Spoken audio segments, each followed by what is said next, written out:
actually take away from this overall season and the final of the show?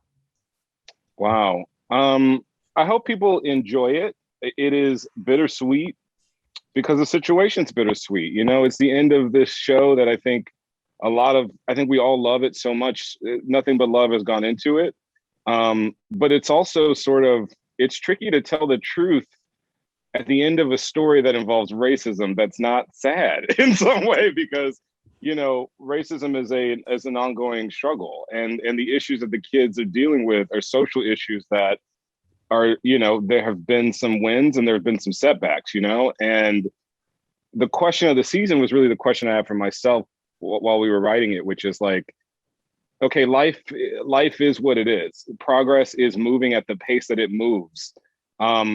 Even when we're not there yet, how do I find joy? How do I find my community? How do I feel like what I do matters? How do I sustain myself? Those are the questions that I went into this season with. And I hope, as people experience it, that they come upon some answers for themselves that maybe are personal to them, because, our show never tries to be too preachy. We sort of show you what happens to these people, but it's up to you to decide what that means for you.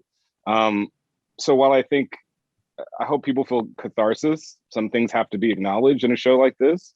I also want them to feel, like maybe they had some rations for the road ahead, because we're still on that road. You know what I mean? We still got a lot to do when it comes to liberation and, sort of overcoming this time.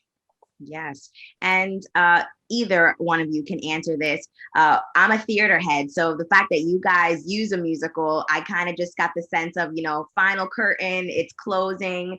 What was the idea of making the last season a musical? I mean, we are both big theater queers.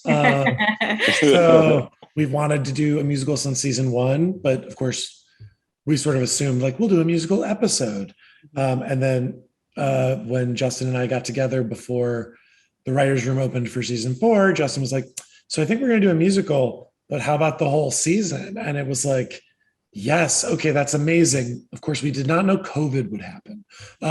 So that made it challenging, but it was such a joy to get. That's an understatement of the century. It was a little tough. COVID happened, and it was just like a little challenging. No, it was, but getting to tell these stories in this sort of like hyper reality that musical theater allows, and then using such kind of iconic songs, it was really like a cathartic experience, to be honest. It was. Yeah. And that's my next question. My last question is, why the specific song selections from I think it was NSYNC or Backstreet Boys. No, it was NSYNC for sure. NSYNC, yeah. Yeah, like what were the premise of those choices?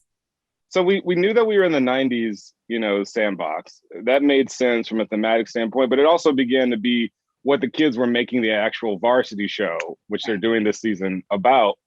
And in the room, we were looking for songs that did those things that songs and musicals are supposed to do. So not only are they catchy and we like the song, but can this move the narrative? Like, does this song, having been sung, leave the characters in a place that is different than when they entered the song? And that was a hard puzzle to put together, but we had been kind of doing drills since the beginning. We'd come into the room every day. A new writer would be bringing like a musical number that they loved. We'd talk about what worked about it, what didn't work about it. So we were all building playlists all of the time. And so when we got to these moments where like it felt like there should be a song there, sometimes it was instant. It should be that. Or sometimes it was like, it should be that, but we'll never afford it. So let's figure out what else it could be. Sometimes it was like just a mess. Sometimes the song was like, actually, this came out in 1987. Like it was kind of chaotic, but it was also, everyone was just so dedicated to it that it was also really fun and organic. And between the writers and our amazing music soup, Morgan Rhodes, we figured it out. Morgan Rhodes is a genius. She killed it.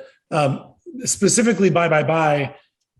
One of our producer writers, Sam Bailey, who also directed a couple episodes, that was her like she from jump was like, it's Bye, and sort of like had this idea that the song, to Justin's point, worked as if you split the lyrics, it sort of worked as a fight.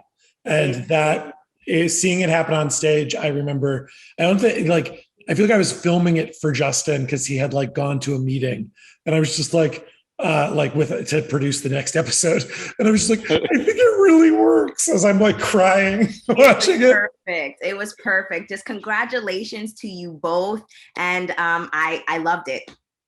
Thank you so much. Thank you so much. Have a good one to both of you. You too.